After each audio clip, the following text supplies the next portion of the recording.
Hello viewers, circular motion का ये हमारा थर्ड वीडियो है और इस थर्ड वीडियो में हम फिर सर्कुलर मोशन ही डिस्कस करेंगे, लेकिन उसमें जो डायरेक्शन होगा वह डायरेक्शन चेंज हो जाएगा। दोनों एक ही स्थान से अपनी यात्रा तो आरंभ करेंगे, लेकिन उनके द्वारा जो दिशा होगी वह अलग अलग होगी। इस प्रश्न में हमारे पास है, किसी 100 मीटर परिधि वाले वृत्ताकार मार्ग पर ए तथा बी क्रमशः 4 तथा 6 मीटर प्रति सेकंड की चाल से एक ही स्थान से परस्पर विपरीत दिशाओं में दौड़ना आरंभ करते हैं और वे लगातार दौड़ते रहते हैं, तब प्रथम बार वे आरंभिक बिंदु से कितनी दूरी पर मिलेंगे? पहला प्रश्न। दूसरा, दूसरी बार वे आरंभिक बिंदु से कितनी दूरी पर मिलेंगे? तीसरा प्रश्न, कितने समय बाद वे आरंभिक बिंदु पर मिलेंगे? चौथा प्रश्न, आरंभिक बिंदु पर प्रथम बार मिलने के लिए ए को मार्ग के कितने चक्कर लगाने पड़ेंगे? पांचवा, आरंभिक बिंदु पर मिलने के लिए बी को मार्ग के कितने चक्कर लगाने पड़ेंगे? छठवा, सातवीं बार मिलने पर ए तथा बी की आरंभिक बिंदु से दूरियां क्या होंगी? तो देखिए, ये वृत्ताकार मार्ग हमारे पास है। इस वृत्ताकार मार्ग की हमने परिधि ले ली। परिधि जो हमको दी गई है, कितनी दी है? परिधि दी है 100 मीटर। अब यहां से देखें कि दो व्यक्ति, एक इस दिशा में दौड़ना आरंभ करता है, दूसरा इस दिशा में दौड़ना आरंभ करता है। मान लीजिए इस दिशा में ए दौड़ता है और इस दिशा में बी दौड़ता है। इसकी चाल हमको दी है 4 मीटर पर सेकेंड और इसकी चाल दी है 6 मीटर पर सेकेंड। ये दोनों की चाल अपने पास है। अब चूंकि ये परस्पर विपरीत दिशाओं में दौड़ते हैं, तो रिलेटिव वेलोसिटी के नियम से हम देख रहे हैं कि ये दोनों दौड़ तो विपरीत दिशा में रहे हैं, पर कुल मिलाकर ये एक दूसरे की ओर दौड़ रहे हैं। तो जब ये एक दूसरे की ओर दौड़ रहे हैं तो इनको 100 मीटर की दूरी, 100 मीटर की परिधि पर ये लोग भाग रहे हैं। तो जिस समय इनके द्वारा तय की गई दूरी का योग, इसके द्वारा जो दूरी तय होती है, इसके द्वारा एक निश्चित समय में जो दूरी तय होती है, जब उसके द्वारा तय की गई दूरियों का योग 100 आ जाएगा, तब ये व्यक्ति परस्पर मिलेंगे।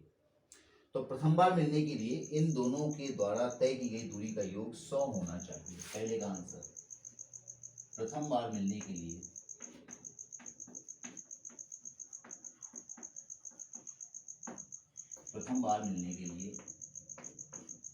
ए तथा बी के द्वारा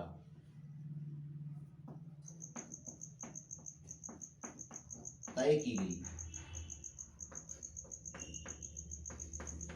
दूरी का योग 100 होना चाहिए।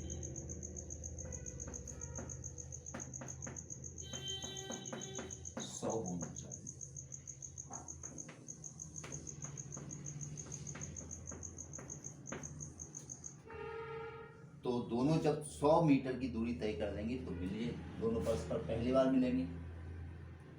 और चूंकि ये समान दिशाओं में दौड़ते हैं, तो जो चाल अपन लेंगे वह चाल लेंगे, दोनों चालों का योग 6 + 4 अर्थात 10 मीटर प्रति सेकंड की चाल से इनको 100 मीटर की दूरी तय करनी है।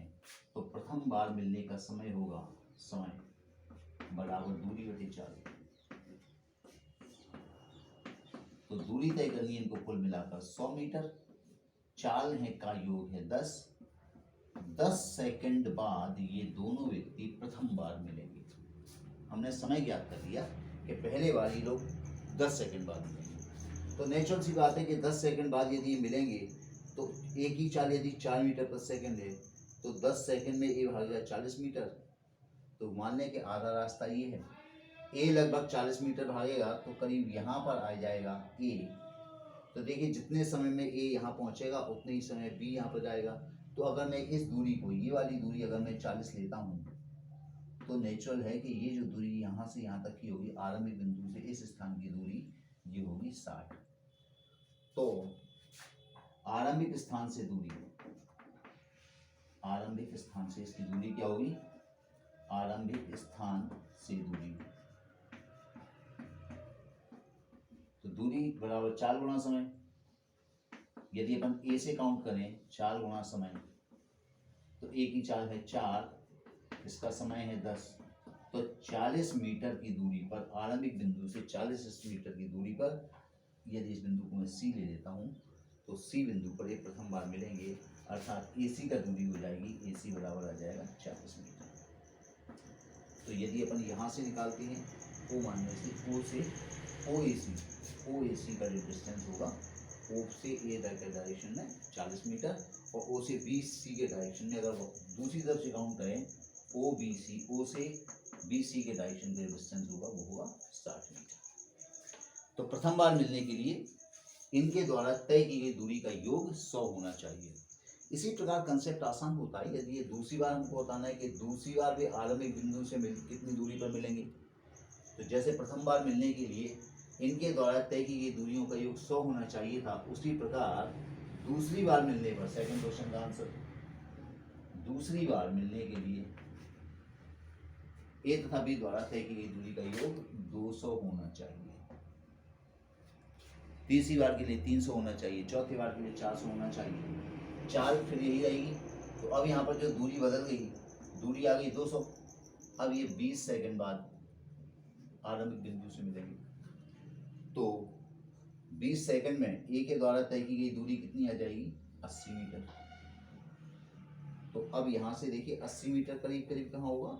ये 100 मीटर का यात्रा है, तो मान लीजिए कि यहाँ होगा ये डी पर दूसरी बार मिलेगी। तो अगर अपन ये वाली दूरी निकालते हैं ओ ए सी डी, इस डायरेक्शन में दूरी, तो ओ ए सी डी होगी 80 मीटर और नेचुरल उधर के डायरेक्शन में, यानी अगर अपन ओ से सीधे डी पर पहुंचे अपोजिट डायरेक्शन में, तो ये दूरी होगी 20 मीटर, क्योंकि दूरी का योग टोटल होना चाहिए 100। सेकंड क्वेश्चन का आंसर आ गया हमारे पास। दूसरी बार भी आरंभिक बिंदु से कितनी स्थान कहां पर मिलेंगे? तीसरी बार कितने समय बाद वे आरंभिक बिंदु पर प्रथम बार मिलेंगे? अब आरंभिक बिंदु पर हमको तीसरे क्वेश्चन को सॉल्व करना है कि तीसरी बार भी आरंभिक बिंदु पर कब मिलेंगे। देखिए अभी हमने देख लिया कि प्रत्येक 40 मीटर दौड़ने पर वे परस्पर मिलती हैं, यानी यदि ए और बी, तो यदि ए 40 मीटर दौड़ता है तो उतने ही समय में बी 60 मीटर दौड़ेगा। दूसरी बार मिलने के लिए इसको 80 दौड़ना पड़ेगा, इसको 120 दौड़ना पड़ेगा। तीसरी बार इसमें 40 ऐड करें तो 120 मीटर की दूरी पर, इसमें 60 ऐड करें तो ये तीसरी बार मिलने के लिए इस स्थान पर तीनों मिलेंगे। चौथे बार के लिए इसमें 40 जोड़ दें तो ये 160 मीटर और ये आ जाएगा, इसमें 60 जोड़ देंगे तो 240। और पांचवी बार मिलने के लिए इसको 200, इसमें 40 ऐड किया तो 200, इसमें 60 ऐड किया तो 300। यहाँ देखिए ये 200 और 300 ये दोनों 100 के मल्टीपल हैं, जो कि हमको प्रथम बार मिले। इस पूरे ट्रैक में हमें कभी भी पूरे 100 के मल्टीपल नहीं मिले इंडिविजुअल। तो यहाँ पर ये 200 मीटर और यहाँ ये 300 मीटर। तो जब ए 200 मीटर भागेगा और बी 300 मीटर भागेगा, तब वे आरंभिक स्थान पर पुनः मिलेंगे। तो ये क्वेश्चन है, आरंभिक बिंदु पर प्रथम बार मिलने पर ए को मार्ग के कितने चक्कर लगाने, पहले थर्ड क्वेश्चन, कितने समय बाद भी आरंभिक बिंदु पर मिलेंगे, थर्ड क्वेश्चन। अब हमें समय बताना है कितने समय बाद। तो देखिए ए ये दूरी तय करता है 10 सेकंड में, ये 10 सेकंड, 20 सेकंड, ये 30 सेकंड, ये 40 सेकंड और ये 50 सेकंड। तो 50 सेकंड बाद, या यहाँ से देख लें ये 10 सेकंड में, ये 10 सेकंड में, 10 सेकंड में, तो हमने निकाल लिया कि 50 सेकंड बाद वे प्रथम बार आरंभिक बिंदु पर मिलेंगे।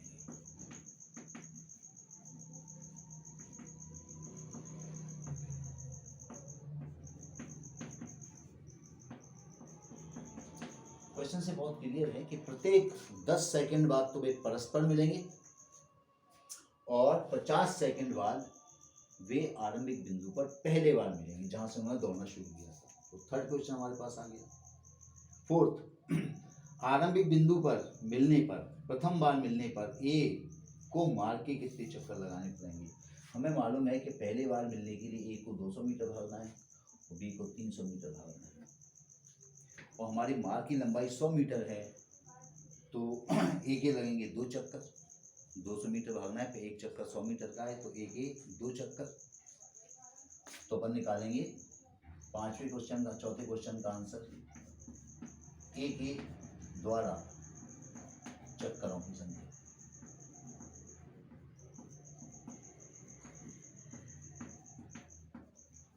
तो ए को 200 मीटर भागना है, 100 मीटर इसकी पर दी है, तो ए के लगेंगे 2 चक्कर इसी प्रकार पांचवा बी के कितने चक्कर लगेंगे, तो बी के द्वारा चक्कर लगाने पड़ेंगे 300 और इसको डिवाइड कर देते हैं 100 से। तो आरंभिक बिंदु पर प्रथम बार मिलने के लिए प्रत्येक 2 चक्कर ए के लगेंगे और प्रत्येक 3 चक्कर बी के लगेंगे, तब ये आरंभिक बिंदु पर एक बार पुनः मिलेंगे। तो ये हमारे पास फोर्थ क्वेश्चन, आरंभिक बिंदु बनने पर ए के द्वारा मार के कितने चक्कर, और फिफ्थ क्वेश्चन बी के कितने चक्कर लगेंगे। तो ये हमारे पास फोर्थ का आंसर आ गया, फिफ्थ का आंसर आया। अब हमसे पूछा है 7वें बार मिलने पर ए तथा बी की आरंभिक बिंदु से दूरी क्या होगी। तो हम जानते हैं कि 7 बार मिलने के लिए इनकी जो चालों का योग है, अर्थात 6 + 4 10 मीटर प्रति सेकंड की चाल से इनको कुल 700 मीटर की दूरी तय करनी है। तो लास्ट क्वेश्चन हमारे पास, लास्ट इसका और 7वां क्वेश्चन, 7वीं बार मिलने पर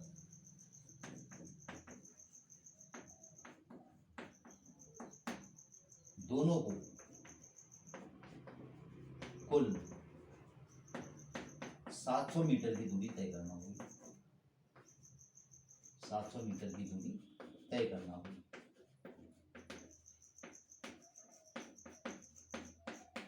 इसके लिए चाल क्या रहेगी, चाल वही दोनों की चालों का योग, इसके लिए चाल रहेगी 10 मीटर पर सेकेंड।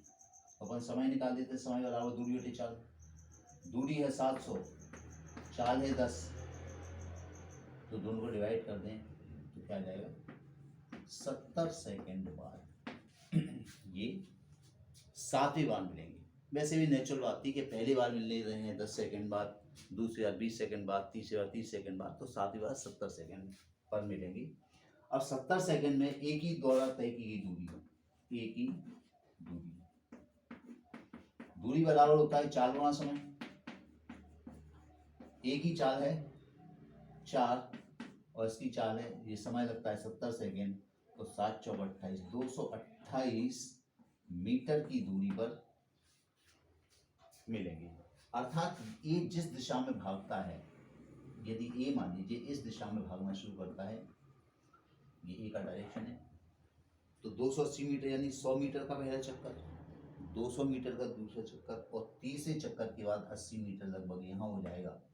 तो आरंभिक बिंदु की अगर अपन यहाँ से दूरी निकालें इस डायरेक्शन में, अगर मैं इसको O मान लूँ, इसको मान लूँ P और इसको Q, तो अगर OPQ की दूरी निकालें तो OPQ की दूरी होगी 80 मीटर, और अगर अपन उल्टे डायरेक्शन में इस दूरी को काउंट करें, OQ को काउंट करें, तो यह आ जाएगी 20 मीटर। तो 7वीं बार मिलने के लिए इन दोनों को 80 एक दिशा से और विपरीत दिशा से 20 मीटर की दूरी तय करनी होगी। तो इस वीडियो में जो सर्कुलर मोशन में जब अपोजिट डायरेक्शन में जब लोग दौड़ते हैं, तो इस कंसेप्ट का हम यूज़ करते हैं, और उनके पहले बार दूसरी बार मिलने का समय, आरंभिक बिंदु पर जो भी हमसे पूछा जाता है, हम सभी ज्ञात कर लेते हैं। होप कि ये वीडियो आपके लिए यूजफुल होगा। Thanks for watching.